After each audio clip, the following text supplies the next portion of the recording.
Bonjour tout le monde, j'espère que vous allez bien. Je voulais vous inviter donc aujourd'hui à une nouvelle promenade pour découvrir un poète exilé, place des Barricades. Alors la place des Barricades se situe au nord du centre-ville de Bruxelles, près de la place Madou. C'est une place assez intéressante puisqu'elle est dessinée en un cercle parfait. Elle a été conçue en 1818 et en fait elle a été rebaptisée place des Barricades en 1831 en hommage aux réelles barricades qui ont eu lieu sur place pendant la révolution d'indépendance belge en 1830.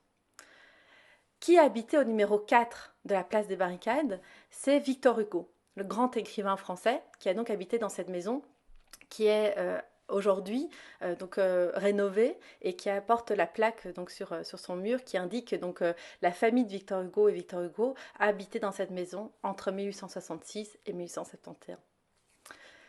Donc Victor Hugo est cet écrivain célèbre qui va naître au début du siècle en 1802 et décédé en 1885. Il a donc écrit des romans importants comme Notre-Dame de Paris ou Les Misérables. Mais ce que peu de gens savent, c'est que Victor Hugo, en fait, était aussi un grand artiste. Il a peint, il a dessiné énormément.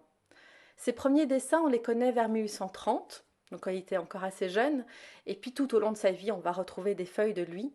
Il va utiliser beaucoup l'encre de Chine, comme vous pouvez voir sur ce dessin qui est conservé à la maison de Victor Hugo à Paris.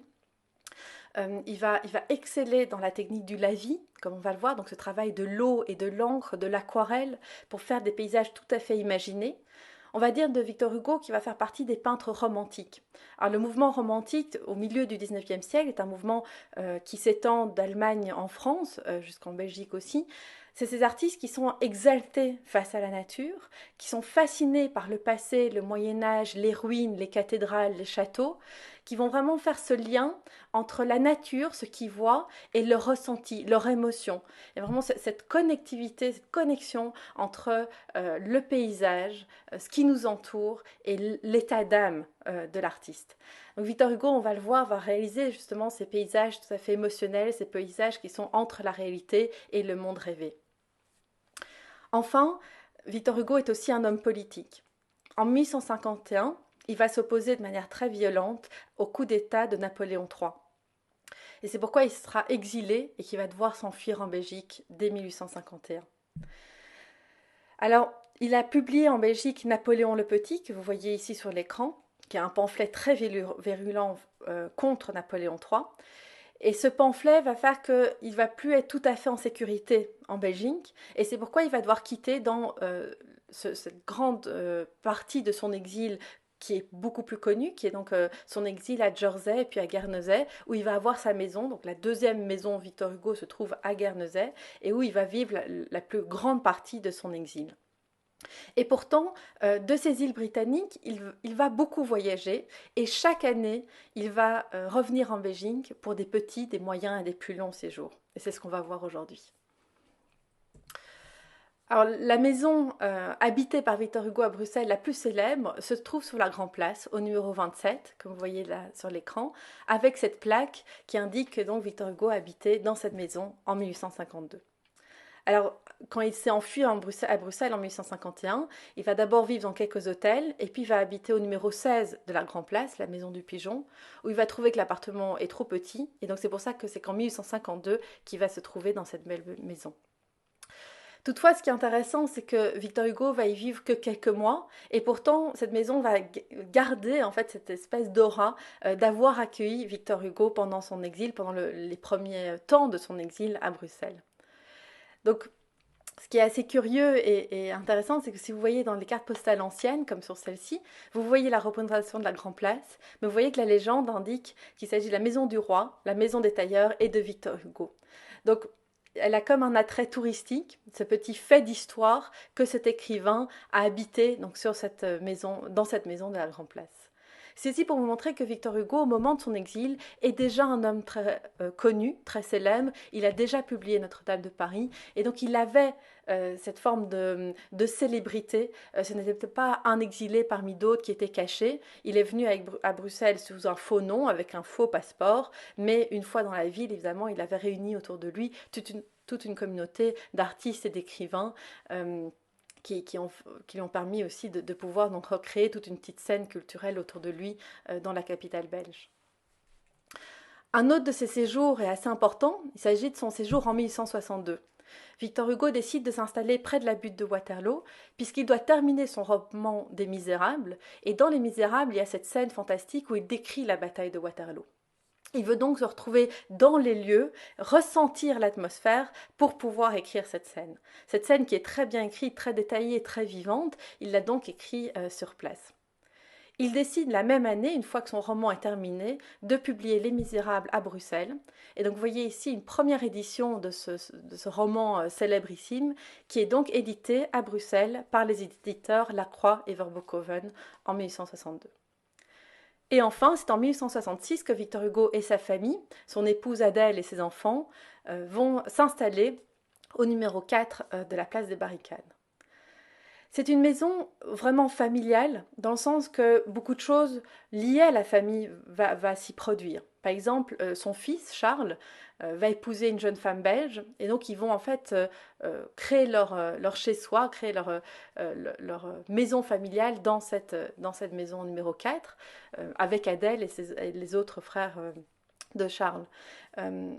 Autre fait aussi, toute cette vie de famille qui va se créer à Bruxelles pour Victor Hugo, c'est que son épouse Adèle va décéder en 1868 dans cette maison à Bruxelles aussi. Tout ça pour dire que Victor Hugo, qui a pu donc avoir cet exil en Angleterre, va vraiment avoir ce lien d'attache avec Bruxelles, ce lien familial avec Bruxelles, et vivre énormément de choses dans la capitale. Il va quitter Bruxelles en 1871 dans un contexte assez violent finalement. Et qui a même été donc relaté dans la presse. Vous voyez dans cette gravure de presse donc une manifestation, une série d'hommes en fait devant la façade du numéro 4 place des Barricades, devant la maison de Victor Hugo. Alors qu'est-ce qui s'est passé? On est en 1871, c'est la guerre civile à Paris, donc la commune, où il y a donc des insurgés qui font un siège à Paris contre le gouvernement en place.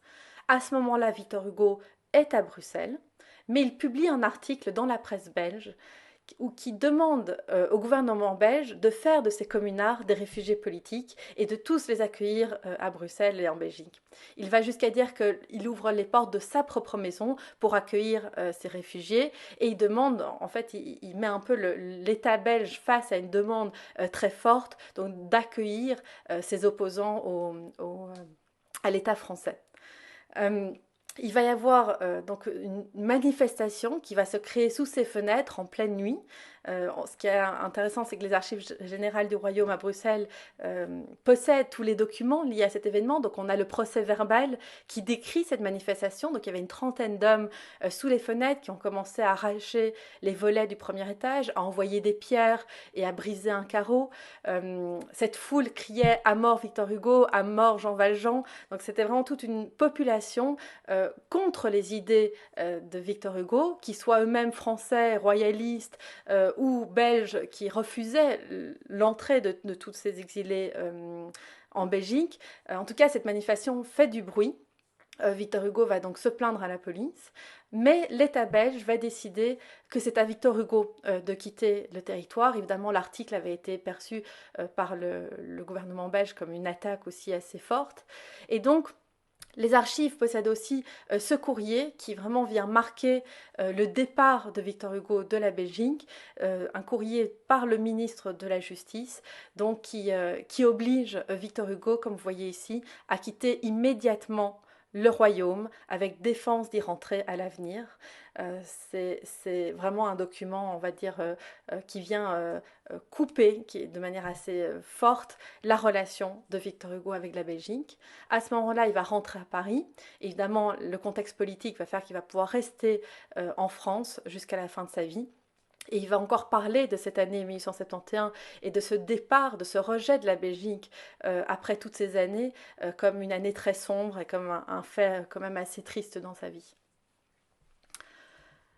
Alors l'œuvre dont je voulais vous parler s'appelle Souvenirs de Belgique. Elle est datée de 1857.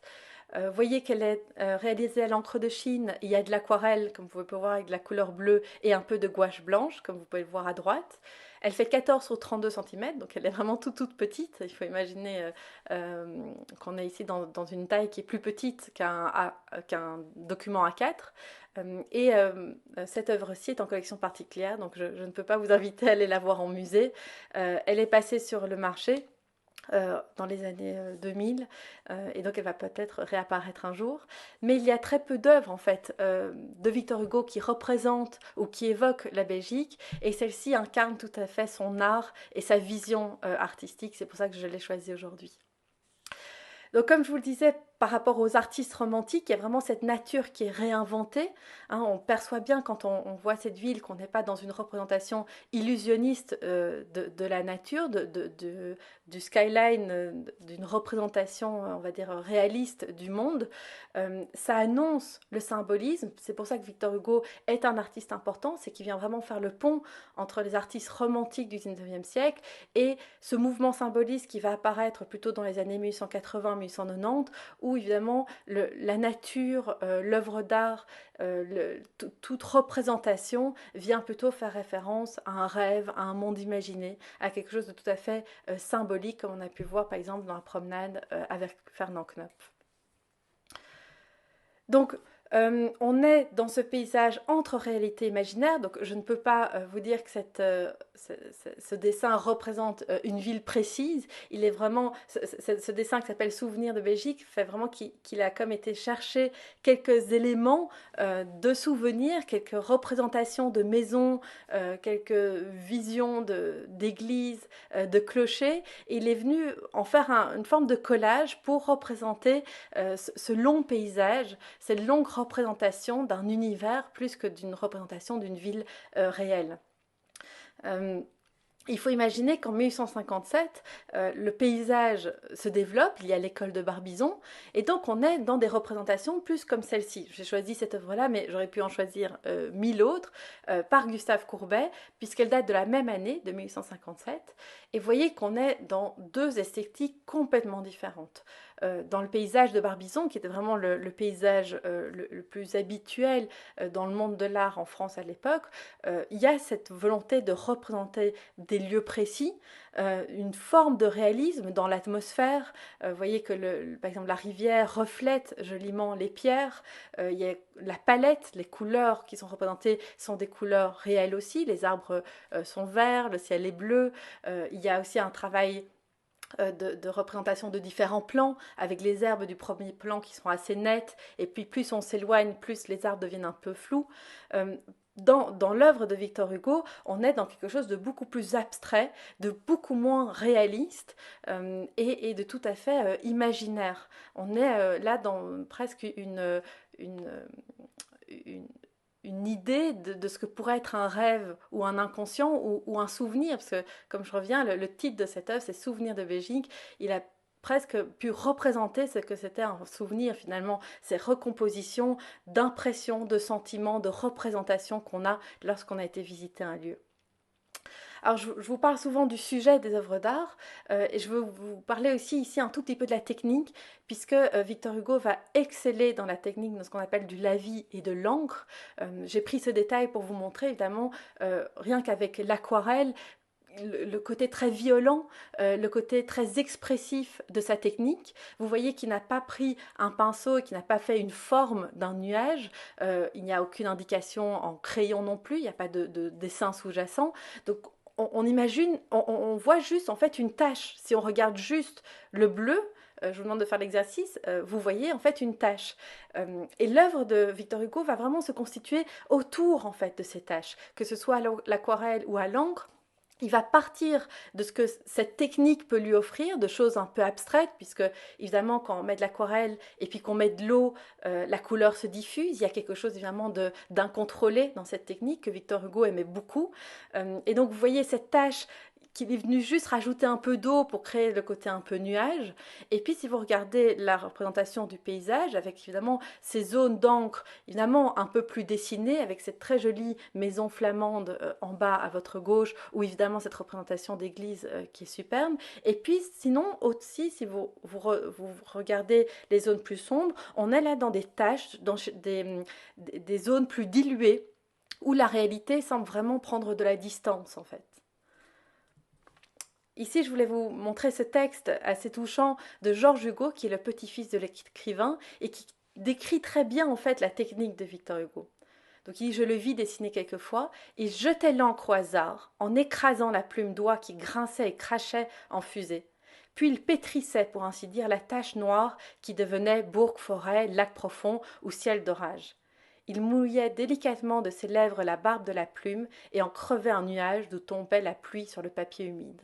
Voilà, évidemment c'est très poétique, mais on ressent là vraiment la technique de Victor Hugo qui venait travailler autour de ces taches d'encre et qui venait faire parler cette matière, cette technique de l'encre, avant de vouloir lui-même avoir une volonté, une mission de représenter quelque chose de précis.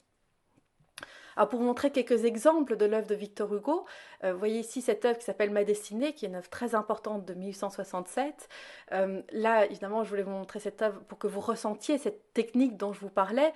Là, l'idée, c'est que Hugo avait cette idée de vague, donc évidemment, tous les traits de plumes vont dans un sens, mais vous voyez aussi qu'il vient retravailler avec ces taches, cette matière, il venait brûler des parties d'encre, il venait travailler avec du marc de café, il expérimentait.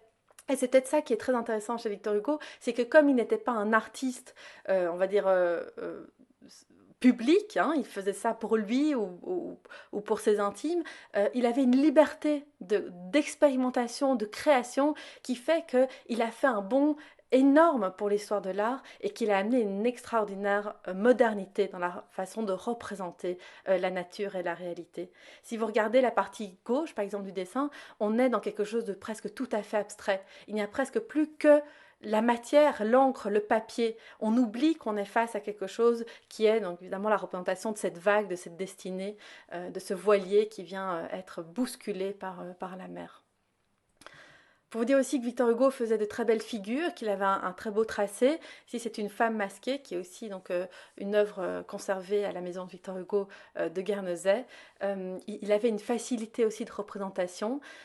Il a donc des fois illustré quelques représentations de ses poèmes ou des personnages de ses romans, mais en tout cas, il n'y a pas un lien direct ou un lien constant entre ses dessins et ses écrits. Il y a plutôt vraiment, comme je vous disais, ces domaines de liberté. Le dessin était vraiment un champ d'exploration pour lui qui n'était pas lié à son écriture.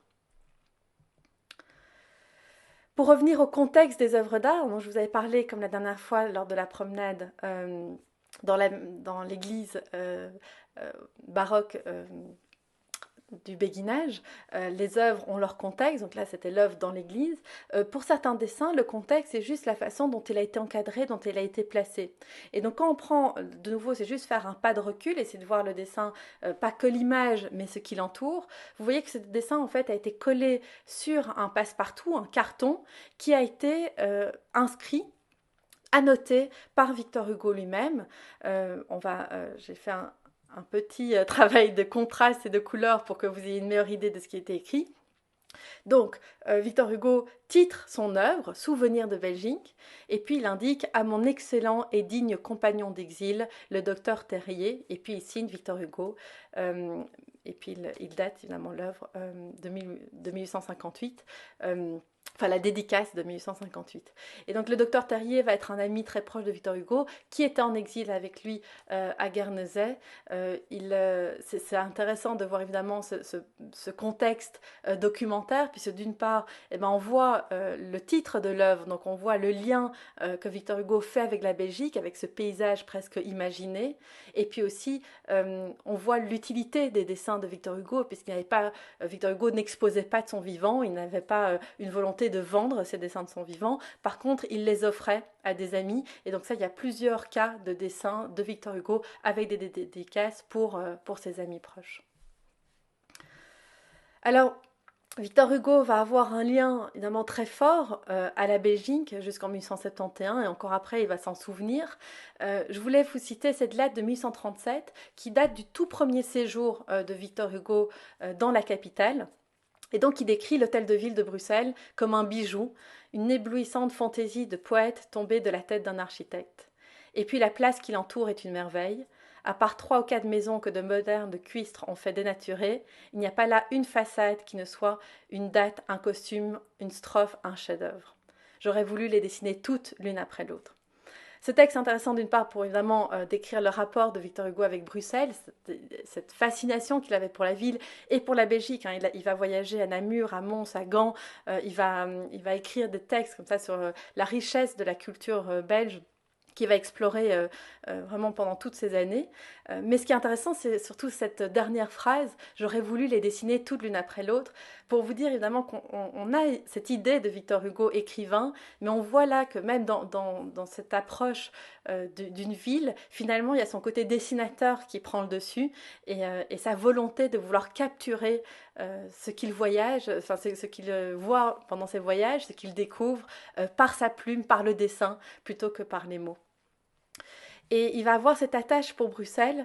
On a retrouvé ce document assez intéressant, qui est un dessin qu'il avait réalisé de la porte de Laken le 24 août 1870. Il y a une lettre et aussi une note dans le journal intime de Victor Hugo où il indique en fait qu'il a fait ce dessin puisqu'en fait il se promenait un jour et que dans tous les aménagements qui se faisaient à Bruxelles à l'époque pour recouvrir la Seine, on était en train de démolir tout le quartier qu'il y avait autour et qu'il s'est aperçu qu'en fait à travers toutes ces maisons qu'on était en train de détruire, cette tour était elle encore debout et qu'il avait pu ainsi la découvrir, qu'il se rend compte que c'est une des tours très anciennes de l'ancienne muraille de la ville qui date du XIVe siècle. Et donc il va vouloir avoir cette volonté de sauver ce reste moyenâgeux de la ville. Comme je vous disais, on reste dans cette mouvance romantique, cet attrait pour l'historique, pour les ruines, pour le Moyen-Âge. Et donc quelque chose comme ça devait toucher énormément Victor Hugo. Il va essayer d'aller chez les politiciens pour pouvoir la sauver avant sa démolition, parce qu'il se rend bien compte qu'elle va bientôt être démolie, comme tout le reste du quartier. Et finalement, il va faire un dessin de cette tour qu'il va offrir à un journaliste en lui disant voilà, est-ce que tu peux plaider la cause de cette tour dans ta revue pour qu'elle ne soit pas démolie. Malheureusement, la tour sera détruite pour faire place à ce qu'on appelle aujourd'hui le boulevard Anspach. Et donc, pour vous montrer que l'attachement de Victor Hugo venait vraiment se placer sur différents éléments, sur un élément littéraire, puisqu'il va évidemment écrire la fin des Misérables à Waterloo, un élément historique, il va vouloir protéger les monuments de Bruxelles, il va avoir cet amour pour la culture de Bruxelles, et puis évidemment tout cet élément plus intime et familial de cette maison où toute la famille Hugo a habité pendant plusieurs années. Voilà, j'espère que vous avez aimé cette promenade, donc de la place des Barricades jusqu'à la grande place de Bruxelles et le Lyon-Waterloo. On a fait une grande promenade aujourd'hui. J'espère que vous vous sentez en pleine forme et je vous vois la semaine prochaine. Au revoir.